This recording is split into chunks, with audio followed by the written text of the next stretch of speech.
दोस्तों आदाब, मेरा नाम सलीम आज़ाद है और आप देख रहे हैं यूट्यूब चैनल ग्लोबल बाउंड्री। दोस्तों, क्या आपने कभी बहरूपिया देखा है? जी हाँ, ज़रूर देखा होगा। और अगर बहरूपिया आपने देखा होगा तो ये जो मैं बातें आपके सामने करने जा रहा हूँ ये समझना आसान हो जाएगा। दोस्तों, ये जो कोरोना वायरस है ना, ये भी एक किस्म का बहरूपिया ही है। वो कैसे? वो ऐसे कि ये भी आए दिन अपनी शक्ल और भेष बदलता रहता है और यही वजह है कि लगातार इसकी भेष बदलते रहने की वजह से हम कोरोना वायरस पर काबू नहीं पा रहे हैं। हर आए दिन कोई ना कोई नया वेरिएंट का नाम सुनने को मिलता रहता है। अभी हाल ही में आपने आंध्र प्रदेश यानी एपी का नया वेरिएंट का नाम ज़रूर सुना होगा, जिसका ऑफिशियल नाम N440K है। इस वेरिएंट के बारे में दावा ये किया जा रहा है कि पुराने वेरिएंट के कंपैरिजन में ये 15 गुना ज़्यादा तेज़ी से फैलता है। हालांकि ये दावा सही नहीं है। सही दावा यह है कि इसके फैलने की क्षमता 15 गुना नहीं बल्कि 5% से भी कम है। इसकी तस्दीक खुद CCMB यानी centre for cellular modular biology ने की है। CCMB के साइंटिस्ट का कहना है कि N440K ये पुराने वेरिएंट्स के कंपैरिजन में कम खतरनाक है। अब आपके मन में एक सवाल पैदा होता होगा कि ये south Africa variant, Indian variant, double mutant, UK variant, ये तमाम वेरिएंट्स आखिर हैं क्या चीज़ और ये क्यों पैदा हो रहे हैं, कैसे पैदा हो रहे हैं? तो इसका सीधा सीधा जवाब यह है कि हर कोई अपने आप को बचाने की कोशिश करता है और वायरस भी अपने आप को बचाने के चक्कर में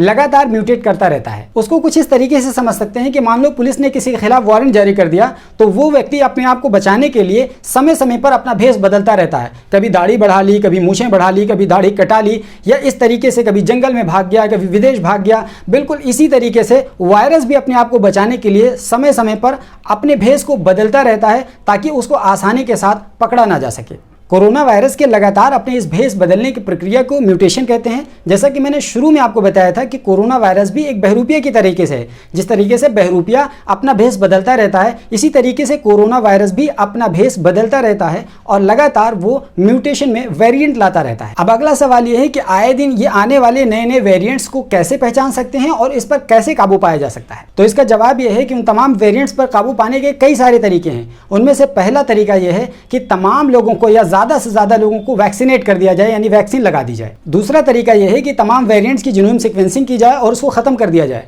जीनोम सीक्वेंसिंग का सीधा सीधा मतलब अगर आप आसान शब्दों में समझना चाहें तो इस तरीके से समझ सकते हैं, यानी कोरोना वायरस की स्टडी करना और स्टडी करने के बाद उसकी बारीकी को समझना और समझने के बाद उसके खिलाफ तैयारी करना, उसको जीनोम सीक्वेंसिंग कहते हैं। तीसरा और सबसे अहम यह है कि सरकारी सतह पर संजीदा होकर लोगों को स्वास्थ्य सुविधाएं मुहैया कराना, न सिर्फ ये कि बयानबाजी करना। जिस तरीके से हमारी केंद्र सरकार और राज्य सरकारें केवल बयानबाजी कर रही हैं, इसके अलावा वो कोई काम नहीं कर रही। हमारी उत्तर प्रदेश की सरकार बयानबाजी के मामले में औरों से 2-4 कदम और आगे निकल गई। उत्तर प्रदेश सरकार का यह कहना है कि यहाँ सब कुछ ठीक है, सारी चीज़ें उपलब्ध हैं। हालांकि ज़मीनी हकीकत यह है कि यहाँ लोग ऑक्सीजन की कमी से मर रहे हैं, बेड मुहैया नहीं हो रहे हैं, लोगों की चीखें सुनाई दे रही हैं, रोज़ाना नई कहानियाँ सुनने को मिलती हैं। ऑक्सीजन सिलेंडर 10 से 12 हज़ार रुपये का मिल रहा है, ऑक्सीमीटर जो 600-700 रुपये का होता था वो 2-2 हज़ार रुपये का बिक रहा है। ये तमाम कमियाँ हैं और हुकूमत कह रही है सब कुछ चंगा सी। अभी आम जनता को सोचना होगा कि आने वाले दिनों में सरकार के इस दावे के खिलाफ सरकार को किस तरह का जवाब देगी। अंत में मैं एक बार फिर कह दूं कि जिन तीनों चीज़ों का मैंने जिक्र किया है,